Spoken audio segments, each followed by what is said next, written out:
ಸ್ನೇಹಿತರೆ, ಗೃಹಲಕ್ಷ್ಮಿ ಯೋಜನೆಯಲ್ಲಿ 6,000 ಜಮಾ ಆಗೋದರ ಬಗ್ಗೆ ಲಕ್ಷ್ಮೀ ಹೆಬ್ಬಾಳ್ಕರ್ ಮೇಡಮ್ ಅವರು ಬಹಳ ಮುಖ್ಯವಾದ ಒಂದು ಸ್ಪಷ್ಟನೆಯನ್ನು ಕೊಟ್ಟಿದ್ದಾರೆ. ಹಾಗಾದರೆ ಈ ಒಂದು 21ನೇ ಕಂತಿನ ಹಣ ಅಂತೂ ಈಗಾಗಲೇ ರಿಲೀಸ್ ಆಗಿರ್ತಕ್ಕಂಥದ್ದು. ಸಾಕಷ್ಟು ಜಿಲ್ಲೆಗಳಲ್ಲಿರ್ತಕ್ಕಂತಹ ಮಹಿಳಾ ಫಲಾನುಭವಿಗಳಿಗೆ ದುಡ್ಡು ಜಮಾ ಆಗಿದೆ. ಇನ್ನು ಯಾವ ಜಿಲ್ಲೆಗಳಿಗೆ ದುಡ್ಡು ಬರಬೇಕಾಗಿದೆ, ಎಷ್ಟು ಪೆಂಡಿಂಗ್ ಉಳಿದಿದೆ, ಎಷ್ಟು ಫಂಡ್ ರಿಲೀಸ್ ಆಗಿದೆ, ಯಾವ ಕಂತಿಗೆ ಎಷ್ಟು ದುಡ್ಡು ಬೇಕಾಗುತ್ತೆ, ಈ ಎಲ್ಲ ವಿಷಯವನ್ನು ಗೃಹಲಕ್ಷ್ಮಿ ಯೋಜನೆಗೆ ಸಂಬಂಧಪಟ್ಟಂತಹ ಪ್ರತಿಯೊಂದು ಮಾಹಿತಿಯನ್ನು ನಿಮ್ಮ ಮುಂದೆ ಇಡುವಂತಹ ಪ್ರಯತ್ನ ಮಾಡ್ತೀನಿ. ಇದರ ಜೊತೆಗೆ ಮತ್ತೆ ಕರ್ನಾಟಕ ಬಂದ್ ಆಗುತ್ತೆ ಅನ್ನುವಂತಹ ಹೇಳಿಕೆಗಳು ಕೇಳಿ ಬರ್ತಾ ಇದೆ. ಇದು ನಿಜನಾ? ಹೌದು, 100% ನಿಜ. ಇದರ ಬಗ್ಗೆ ಎಲ್ಲವೂ ಕೂಡ ನಾನು ಚರ್ಚೆ ಮಾಡ್ತಾ ಹೋಗ್ತೀನಿ. ಏನಿದೆ ವಿಷಯ, ಇದೆಲ್ಲರೂ ಕೂಡ ಸಾರ್ವಜನಿಕರು ಜನರು ತಿಳ್ಕೊಳ್ಬೇಕಾಗಿರ್ತಕ್ಕಂತಹ ವಿಷಯ. ಯಾಕೆ ಕರ್ನಾಟಕ ಬಂದ್ ಆಗ್ತಾ ಇದೆ, ಅದಕ್ಕೆ ಮುಖ್ಯವಾದ ಕಾರಣ ಏನು, ಎಲ್ಲವೂ ಕೂಡ ನಿಮ್ಮ ಮುಂದೆ ಇಡ್ತೀನಿ. ನೀವು ಈ ಒಂದು ವಿಡಿಯೋನ ಕೊನೆವರೆಗೂ ವಾಚ್ ಮಾಡಿ. ಮೊದಲನೇದಾಗಿ ನಾವು ಗೃಹಲಕ್ಷ್ಮಿ ಬಗ್ಗೆ ಮಾಹಿತಿಯನ್ನು ತಿಳ್ಕೊಳ್ಳೋಣ. ನೀವು ಇನ್ನೂ ಚಾನಲ್ಗೆ ಸಬ್ಸ್ಕ್ರೈಬ್ ಮಾಡಿಲ್ಲ ಅಂದರೆ ಸಬ್ಸ್ಕ್ರೈಬ್ ಮಾಡಿಕೊಂಡು ನೋಟಿಫಿಕೇಶನ್ ಆಲ್ ಅಂತ ಸೆಟ್ ಮಾಡ್ಕೊಳ್ಳಿ. ಈಗ ನಾವು ನೇರವಾಗಿ ಟಾಪಿಕ್ಗೆ ಬರೋಣ. ಸ್ನೇಹಿತರೆ, ಗೃಹಲಕ್ಷ್ಮಿ ಯೋಜನೆಯಲ್ಲಿ ಟೋಟಲಿ ನಮಗೆ 8,000 ಬರಬೇಕಾಗಿದೆ. ಅದರ ಒಳಗೆ ಈಗ 21ನೇ ಕಂತಿನ ಹಣ ರಿಲೀಸ್ ಆಗಿದೆ. ಹೌದು, ಈ ಆಗಸ್ಟ್ ತಿಂಗಳದನ್ನು ನಾವು ಹಿಡ್ಕೊಂಡಿದ್ದೆ, ಆದರೆ 4 ಕಂತುಗಳು ಬರಬೇಕು. ಅಂದರೆ ಸುಮಾರು 8,000 ದುಡ್ಡಾದರೂ ಬರಬೇಕಾಗಿದೆ ಪ್ರತಿಯೊಬ್ಬ ಮಹಿಳೆಯರಿಗೆ. ಸುಮಾರು 1,22,00,000 ಫಲಾನುಭವಿಗಳು ಈ ಒಂದು ಯೋಜನೆಯಲ್ಲಿ ಫಲಾನುಭವಿಗಳಾಗಿ ದುಡ್ಡನ್ನು ಪಡ್ಕೊಳ್ತಾ ಇದ್ದೀರಿ. ನಿಮ್ಮೆಲ್ಲರ ಖಾತೆಗೆ ಒಂದು ಕಂತಿನ ಹಣ ಹಾಕಬೇಕಂದ್ರೆ ಸುಮಾರು 2,500 ಕೋಟಿ ಫಂಡ್ ಬೇಕಾಗತ್ತೆ. ಅದರ ಒಳಗೆ ಈಗಾಗಲೇ 5,000 ಕೋಟಿ ಹಣಕಾಸು ಇಲಾಖೆಯಿಂದ ಮಹಿಳಾ ಮತ್ತು ಮಕ್ಕಳ ಅಭಿವೃದ್ಧಿ ಇಲಾಖೆಗೆ ಬಂದಾಗಿತ್ತು. ಅಲ್ಲಿಂದ 2,500 ಕೋಟಿ ಮಾತ್ರ ಗ್ರಾಮ ಪಂಚಾಯಿತಿಗಳಿಗೆ, ಬೆಂಗಳೂರು ಸುತ್ತಮುತ್ತ ಇರತಕ್ಕಂತಹ 35 ಗ್ರಾಮ ಪಂಚಾಯಿತಿಗಳಿಗೆ ದುಡ್ಡು ಹೋಗಿತ್ತು. ಅಲ್ಲಿಂದ ವಾಪಸ್ಸಾಗಿ ಮತ್ತೆ ಮಹಿಳಾ ಮತ್ತು ಮಕ್ಕಳ ಅಭಿವೃದ್ಧಿ ಇಲಾಖೆಗೆ ಬಂದು ನಿಮ್ಮ ಖಾತೆಗಳಿಗೆ DBT ಟ್ರೆಸರಿ ಮುಖಾಂತರ ಬ್ಯಾಂಕ್ಗಳಿಗೆ ಜಮಾ ಮಾಡ್ತಕ್ಕಂತಹ ಕೆಲಸ ನಡೀತಾ ಇದೆ. ಈಗಾಗಲೇ 21ನೇ ಕಂತಿನ ಹಣದಲ್ಲಿ ಸಾಕಷ್ಟು ಮಹಿಳಾ ಫಲಾನುಭವಿಗಳು ಕಮೆಂಟ್ಗಳನ್ನು ಮಾಡಿದ್ದಾರೆ. ನಮ್ಮ ಬೆಳಗಾವಿ ಜಿಲ್ಲೆಗೂ ಕೂಡ ಜಮಾ ಆಗಿದೆ. ಬೆಂಗಳೂರು ನಗರ, ಬೆಂಗಳೂರು ಗ್ರಾಮಾಂತರ, ಬೆಂಗಳೂರಿನಲ್ಲಿ ಯಲಹಂಕದಲ್ಲಿ ಕೂಡ ಜಮಾ ಆಗಿರ್ತಕ್ಕಂಥದ್ದು. ದಾವಣಗೆರೆ ಆಗಿರಲಿ, ಬಳ್ಳಾರಿ ಆಗಿರಲಿ, ಹಾಸನ ಆಗಿರಲಿ, ಗದಗ ಆಗಿರಲಿ, ವಿಜಯನಗರ ಆಗಿರಲಿ, ಧಾರವಾಡ ಆಗಿರಲಿ, ಈ ಕೆಲವೊಂದಿಷ್ಟು ಜಿಲ್ಲೆಗಳಲ್ಲಿರ್ತಕ್ಕಂತಹ ಮಹಿಳಾ ಫಲಾನುಭವಿಗಳಿಗೆ ಆಲ್ರೆಡಿ ಜಮಾ ಆಗಿದೆ. ಆದರೆ ಅಲ್ಲೇ ಇನ್ನೂ ಕೂಡ ಹಲವಾರು ಫಲಾನುಭವಿಗಳು ಬಾಕಿ ಇರತಕ್ಕಂಥದ್ದು, ಅವ್ರಿಗೂ ಕೂಡ ದುಡ್ಡು ಜಮಾ ಆಗತ್ತೆ. ಇದು ಬಹಳ ಸ್ಲೋ ಆಗಿ ಈ ಗೃಹಲಕ್ಷ್ಮಿ ಯೋಜನೆ 21ನೇ ಕಂತಿನ ಹಣ ಪ್ರಾರಂಭವಾಗಿದೆ. ಇಲ್ಲಿವರೆಗೂ ಕೂಡ ಇಷ್ಟೊಂದು ಸ್ಲೋ ಆಗಿ ನಾವು ಹಿಂದಿನ ದಿನಗಳಲ್ಲಿ ನೋಡಿರಲಿಲ್ಲ. ಅಷ್ಟು ಸ್ಲೋ ಆಗಿ ಈ ಕಂತು ಜಮಾ ಆಗ್ತಾ ಇದೆ. ಆದ ಕಾರಣಕ್ಕಾಗಿ ಯಾವ ಮಹಿಳೆಯರಿಗೂ ಕೂಡ ಕ್ಲಿಯರಿಟಿ ಸಿಗ್ತಾ ಇಲ್ಲ. ಹೌದಪ್ಪ, ರಿಲೀಸ್ ಆಗಿದೆ, ಈಗಾಗಲೇ ಜಮಾ ಆಗಿದೆ, ಈ ರೀತಿ ಯಾರಿಗೂ ಕೂಡ ಅಷ್ಟೊಂದು ಭರವಸೆ ಬರ್ತಾ ಇಲ್ಲ. ಅದಕ್ಕೆ ಸರ್ಕಾರದ ಮನವಿ ಕೂಡ ಇರುತ್ತೆ, ನಮಗೂ ಆದಷ್ಟು ಬೇಗನೆ ರಿಲೀಸ್ ಮಾಡಬೇಕು. 22ನೇ ಕಂತಿನ ಹಣ ಕೂಡ ಈಗ ಬಿಡುಗಡೆ ಮಾಡಬೇಕಾಗಿತ್ತು. ಇದೇ ಒಂದು ತಿಂಗಳಲ್ಲಿ ಬಿಡುಗಡೆ ಮಾಡುವಂತಹ ಸಾಧ್ಯತೆ ಇದೆ. ಆದರೆ ಕಾಯ್ದು ನೋಡಬೇಕಾಗಿದೆ. ಇಷ್ಟೊಂದು ಸ್ಲೋ ಆಗಿ ಬರ್ತಾ ಇರುವಂತಹ ಕಾರಣಕ್ಕಾಗಿ ಮುಂದಿನ ದಿನಗಳಲ್ಲಿ ಏನು ಬದಲಾವಣೆ ಆಗುತ್ತೆ ಅಂದರೆ, ಈಗ ಸರ್ಕಾರ ಈಗ ಸದ್ಯಕ್ಕೆ ಕೊಟ್ಟಿರ್ತಕ್ಕಂತಹ ಇನ್ಫಾರ್ಮೇಷನನ್ನು ಮತ್ತೆ 3 ದಿನ ಬೇರೆ ಇನ್ಫಾರ್ಮೇಷನ್ನೇ ಕೊಡ್ತಾರೆ. ಹಾಗಾಗಿ ನಾವು ಅಷ್ಟೊಂದು ಭರವಸೆ ಇಡ್ಲಿಕ್ಕೆ ಸಾಧ್ಯ ಇಲ್ಲ. ಸದ್ಯಕ್ಕೆ ಮಾತ್ರ ಹೇಳ್ಬೋದು 21ನೇ ಕಂತಿನ ಹಣ ರಿಲೀಸ್ ಆಗಿದೆ. ಈಗಾಗಲೇ ಬಹಳಷ್ಟು ಜನರಿಗೆ ರಿಸೀವ್ಡ್ ಮಾಡ್ಕೊಂಡಿದ್ದಾರೆ.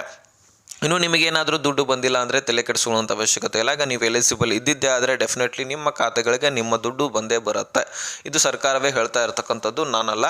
ಈಗ ಈ ವರಮಹಾಲಕ್ಷ್ಮಿ ಹಬ್ಬಕ್ಕೆ ನಿನ್ನೆನೂ ಕೂಡ ಜಮಾ ಆಗಿತ್ತು, ಮೊನ್ನೆ ಕೂಡ ಜಮಾ ಆಗಿದೆ, ಟ್ರಯಲ್ ಮಾಡಲಾಗಿದೆ. ಅಂದರೆ ಮೊದಲನೇದಾಗಿ ಟ್ರಯಲ್ ಮಾಡಲಾಗ್ತದೆ. ಯಾವ ಕಂತಿನಲ್ಲಿ ಲೇಟಾಗಿ ಜಮಾ ಮಾಡ್ತಾರೋ, ಅಂದರೆ ಈಗಾಗಲೇ 2 ತಿಂಗಳಾದರೂ ಲೇಟ್ ಆಗಿತ್ತು ಜಮಾ ಮಾಡಲಿಕ್ಕೆ. ಹಾಗಾಗಿ ಈ ಡಿಲೇ ಆಗಿರ್ತಕ್ಕಂತಹ ಕಾರಣಕ್ಕಾಗಿ ನಿಮಗೆ ಮೊದಲನೇದಾಗಿ ಟ್ರಯಲ್ ಮಾಡಲಾಗ್ತದೆ.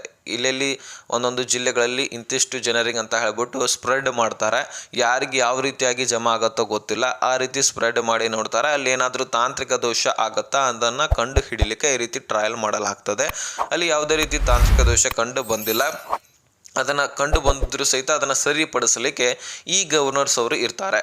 ಈ ಗವರ್ನರ್ಸ್ ಅವರು ಇರುವಂತಹ ಕಾರಣಕ್ಕಾಗಿ ಅಲ್ಲಿ ಯಾವುದೇ ರೀತಿ ಸಮಸ್ಯೆ ಕಂಡು ಬಂದಿಲ್ಲ ಸದ್ಯಕ್ಕೆ. ಆದ ಕಾರಣಕ್ಕಾಗಿ ಇನ್ನು ನಿಮ್ಮ ಖಾತೆಗಳಿಗೆ ದುಡ್ಡು ಸರಿ ಸಮಾನವಾಗಿ ಜಮಾ ಆಗಲಿಕ್ಕೆ ಟ್ರೈ ಮಾಡ್ತಾ ಇದ್ದಾರೆ.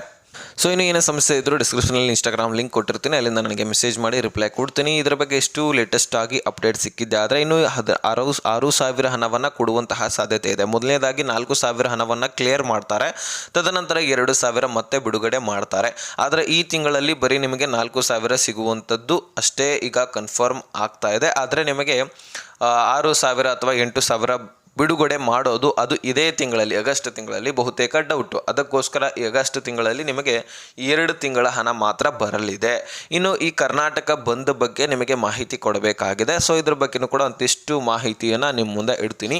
ಸೊ ಸ್ನೇಹಿತರೆ, ಕರ್ನಾಟಕ ಬಂದ್ ಆಗಲಿಕ್ಕೆ ಮತ್ತೆ ಕಾರಣ ಏನು? ಸೊ ಇದನ್ನು ನಾವು ನೋಡೋದಾದರೆ, ಈಗಾಗಲೇ ಸಾರಿಗೆ ನೌಕರರ ಮುಷ್ಕರವನ್ನು ನೀವು ನೋಡ್ತಾ ಇದ್ದೀರಿ.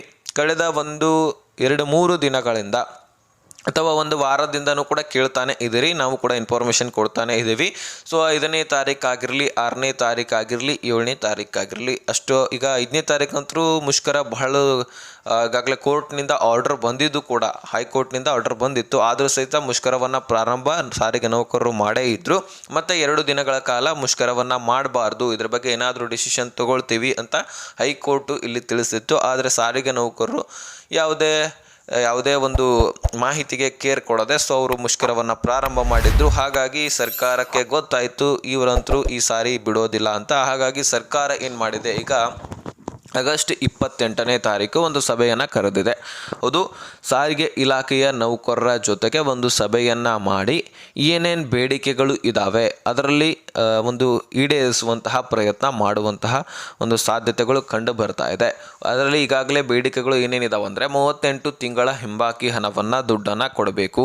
ಅಂದರೆ ಅವರ ಹಿಂಬಾಕಿ ವೇತನವನ್ನು ಕೊಡಬೇಕಾಗಿದೆ. ಸೊ ಅದರ ಜೊತೆಗೆ ವೇತನವನ್ನು ಹೆಚ್ಚಳ ಮಾಡಬೇಕಾಗಿದೆ. ಇದರ ಜೊತೆಗೆ ಸಾಕಷ್ಟು ಬೇಡಿಕೆಗಳನ್ನು ಅವರ ಮುಂದೆ ಇಡಲಾಗಿದೆ. ಹಾಗಾಗಿ ಇದನ್ನು ನೀವು ಹಿಂದಿನ ದಿನಗಳಲ್ಲಿ ಕೂಡ ನಡೆದಿತ್ತು, ನೋಡ್ಬೋದು ನೀವು. ಜನವರಿ ಪ್ರಾರಂಭದಲ್ಲಿ, ಈ ವರ್ಷ ಪ್ರಾರಂಭದಲ್ಲಿ ಈ ರೀತಿಯಾಗಿತ್ತು. ಡಿಸೆಂಬರ್ ಮತ್ತು ಜನವರಿನಲ್ಲಿ ಈಗಾಗಲೇ ನಾವು 1 ತಿಂಗಳ ಮುಂಚಿತವಾಗಿ ಸಾರಿಗೆ ನೌಕರರು ತಿಳಿಸಿದ್ರು, ನಮ್ಮ ಕೊಡಬೇಕಾಗಿರ್ತಕ್ಕಂತಹ ದುಡ್ಡನ್ನು ಕೊಡಲಿಲ್ಲಪ್ಪ ಅಂದರೆ ನಾವು ಮುಷ್ಕರವನ್ನು ಪ್ರಾರಂಭ ಮಾಡ್ತೀವಿ, ಬಸ್ಗಳ ಓಡಾಟ ನಡೆಯೋದಿಲ್ಲ, ಪೂರ್ತಿ ಕರ್ನಾಟಕದಲ್ಲಿ ಯಾವ ಒಂದು ಬಸ್ ಕೂಡ ಓಡಾಡೋದಿಲ್ಲ ಅಂತ ಹೇಳಿತ್ತು. ಸೊ ಈ ರೀತಿಯೂ ಕೂಡ ಇಲ್ಲಿ ಕೂಡ ಆಗ್ತಾ ಇದೆ. ಈಗಾಗಲೇ ಹಿಂದೆ ಆಗಿತ್ತು ಮತ್ತು ಇಲ್ಲಿ ಕೂಡ ಅದೇ ಆಗ್ತಾ ಇದೆ. ಸರ್ಕಾರ ಸರಿಯಾಗಿ ಅವರ ದುಡ್ಡು ಕೊಡಬೇಕಾಗಿರ್ತಕ್ಕಂತಹ ದುಡ್ಡನ್ನು ಕೊಟ್ಟಿಲ್ಲ. ಹಾಗಾಗಿ ಅವರು ಮುಷ್ಕರವನ್ನು ಪ್ರಾರಂಭ ಮಾಡಿರ್ತಕ್ಕಂಥದ್ದು. ಈಗ ಸದ್ಯಕ್ಕೆ 28ನೇ ತಾರೀಕಿಗೆ ಒಂದು ಸಭೆಯನ್ನು ಕರೀತಾರೆ. ಅಲ್ಲಿ ಏನಾದರೂ ಮತ್ತೆ ಸರ್ಕಾರ ನಿರ್ಧಾರವನ್ನು ಕೈ ಚೆಲ್ಲಿದ್ದೆ ಆದರೆ, ಹೌದು, ಈ ಸಾರಿಗೆ ನೌಕರರ ಬೇಡಿಕೆಯನ್ನು ಈಡೇರಿಸಲಿಲ್ಲಪ್ಪ ಅಂದರೆ ಮತ್ತೆ ಮುಷ್ಕರ ಪ್ರಾರಂಭವಾಗುತ್ತೆ. ಮುಷ್ಕರ ಅಷ್ಟೇ ಅಲ್ಲ, ನಾವು ಇಡೀ ಕರ್ನಾಟಕವನ್ನು ಬಂದ್ ಮಾಡ್ತೀವಿ. ಇದುವರೆಗೂ ಕೂಡ ಬರೀ ಬಸ್ಗಳಷ್ಟೇ ಬಂದ್ ಆಗಿದ್ವು, ಇನ್ಮೇಲೆ ನಾವು ಕರ್ನಾಟಕವನ್ನೇ ಬಂದ್ ಮಾಡ್ತೀವಿ ಅಂತ ಒಂದು ಎಚ್ಚರಿಕೆಯನ್ನು ರಾಜ್ಯ ಸರ್ಕಾರಕ್ಕೆ ನೌಕರರ ಇಲಾಖೆ ಕೊಟ್ಟಿರ್ತಕ್ಕಂಥದ್ದು. ಹೌದು, ಈಗಾಗಲೇ ನೌಕರರಿಗೆ ಈಗ ಹಿಂಬಾಕಿ ಹಣವನ್ನು 38 ತಿಂಗಳ ಹಿಂಬಾಕಿ ಹಣವನ್ನು ಕೊಡಬೇಕಾಗಿದೆ. ಸುಮಾರು 3 ವರ್ಷನೇ ಆಯ್ತಂತ ಹೇಳ್ಕೊಳ್ಬೋದು. ಅಷ್ಟು ಹಿಂಬಾಕಿ ಹಣವನ್ನು ಕೊಡಬೇಕಾಗಿದೆ. ಮತ್ತು ಏನೇನು ವೇತನವನ್ನು ಹೆಚ್ಚಳ ಮಾಡಬೇಕಾಗಿದೆ. ಇದರಲ್ಲಿ ಯಾವುದಾದ್ರೂ ಒಂದು ಬೇಡಿಕೆಯನ್ನು ಕೂಡ ನೀವು ಈಡೇರಿಸಲಿಲ್ಲಪ್ಪ ಅಂದರೆ ನಾವು ಮುಷ್ಕರವನ್ನು ಕೈಗೊಳ್ತೀವಿ, ಮುಷ್ಕರ ಮಾಡ್ತೀವಿ, ನಾವು ಬಸ್ಸನ್ನು ಓಡಾಡಿಸೋದಿಲ್ಲ ಎಂದಿನಂತೆ ಮತ್ತೆ ಈಗ ಬಸ್ಗಳು ನಿಲ್ಲಿಸಿಬಿಡ್ತೀವಿ ಅಂತ ಒಂದು ಸ್ಪಷ್ಟನೆಯನ್ನು ಇಲ್ಲಿ ಸಾರಿಗೆ ಇಲಾಖೆಗೆ ನೌಕರರು ಕೊಟ್ಟಿದ್ದಾರೆ. ಸೊ ಹಾಗಾದರೆ ಈ ಒಂದು ಬಸ್ ನಿಂತೋದ್ರೆ ಸಾರ್ವಜನಿಕರಿಗೆ ಎಷ್ಟೊಂದು ತೊಂದರೆ ಆಗುತ್ತೆ, ಇದನ್ನು ಸರ್ಕಾರವೇ ನೋಡಲೇಬೇಕಾಗತ್ತೆ. ಹಾಗಾಗಿ ಸರ್ಕಾರ ಅಷ್ಟೊಂದು ಡಿಲೇ ಮಾಡಲಿಕ್ಕಂತೂ ನೋಡೋದಿಲ್ಲ. ಏನೇನು ಬೇಡಿಕೆ ಇದ್ದಾವೆ ಅದನ್ನು ಈಡೇರಿಸುವಂತಹ ಪ್ರಯತ್ನ ಮಾಡಬಹುದು. ಯಾಕಂದರೆ ಇದರಿಂದ ಸರ್ಕಾರದಿಂದ ಮತ್ತು ನೌಕರರಿಂದ ಈಗ ಸಾರ್ವಜನಿಕರಿಗೆ ತೊಂದರೆ ಆಗ್ತಾ ಇದೆ. ಸೊ ತೊಂದರೆ ಆಗೋದ್ರಿಂದ ಇದಕ್ಕೆ ಹೊಣೆ ಸರ್ಕಾರವೇ ಆಗುತ್ತೆ. ಯಾಕಂದರೆ ಅವರಿಗೆ ಕೊಡಬೇಕಾಗಿರ್ತಕ್ಕಂತಹ ದುಡ್ಡು ಸರ್ಕಾರ ಕೊಟ್ಟಿಲ್ಲ, ಅದನ್ನು ಅನುಭವಿಸಬೇಕಾಗಿರ್ತಕ್ಕಂಥದ್ದು ಸಾರ್ವಜನಿಕರು. ಇದರಿಂದೆಲ್ಲ ಹಿಂದೆ ಕಾರಣ ಯಾರು? ಇದು ಸರ್ಕಾರವೇ ಕಾರಣ ಆಗಿರುತ್ತೆ ಅಂತ ಹೇಳಿಕೆಗಳು ಕೇಳಿ ಬರ್ತಾ ಇದೆ. ಆದ ಕಾರಣಕ್ಕಾಗಿ ಇದನ್ನು ಈಡೇರಿಸಲೇಬೇಕಂತ ಹೇಳ್ಬಿಟ್ಟು ನೌಕರರು ಬೇಡಿಕೊಳ್ತಾ ಇದ್ದಾರೆ. ಆದರೆ ಇದನ್ನು ಸರ್ಕಾರ ಏನು ಮಾಡುತ್ತೆ, ಏನಿಲ್ಲ, ಏನು ಬೇಡಿಕೆಗಳನ್ನು ಈಡೇರಿಸುತ್ತೆ, ಏನೇನು ಪೆಂಡಿಂಗ್ ಉಳಿಸುತ್ತೆ, ಇದನ್ನೆಲ್ಲವೂ ಕೂಡ 28ನೇ ತಾರೀಕು ಗೊತ್ತಾಗತ್ತೆ. ಆವಾಗ ಮತ್ತೊಂದು ವಿಡಿಯೋದಲ್ಲಿ ನಾವು ತಿಳಿಸ್ಕೊಡುವಂತಹ ಪ್ರಯತ್ನ ಮಾಡ್ತೀವಿ. ಸೊ ನಾವು ಈ ಒಂದು ಕರ್ನಾಟಕ ಬಂದ್ ಏನಾದರೂ ಇನ್ ಕೇಸ್ ಬೇಡಿಕೆ ಈಡೇರಿಸಲಿಲ್ಲಪ್ಪ ಅಂದರೆ ಮಾತ್ರ ಆಗತ್ತೆ, ಅಲ್ಲಿವರೆಗೂ ಕೂಡ ಆಗೋದಿಲ್ಲ. ಸೊ ಕಾಯ್ದು ನೋಡೋಣ ಏನಾಗುತ್ತೆ ಅಂತ. ಸೊ ನೋಡಿ, ಇದರ ಬಗ್ಗೆ ನಿಮ್ಮ ಮುಂದೆ ಇನ್ಫಾರ್ಮೇಷನ್ ಕೊಡಬೇಕಾಗಿತ್ತು, ಕೊಟ್ಟಿದ್ದೀನಿ. ನೆಕ್ಸ್ಟ್ ಮಾಹಿತಿ ಒಂದಿಗೆ ಸಿಗೋಣ. Listen cup bye video friends.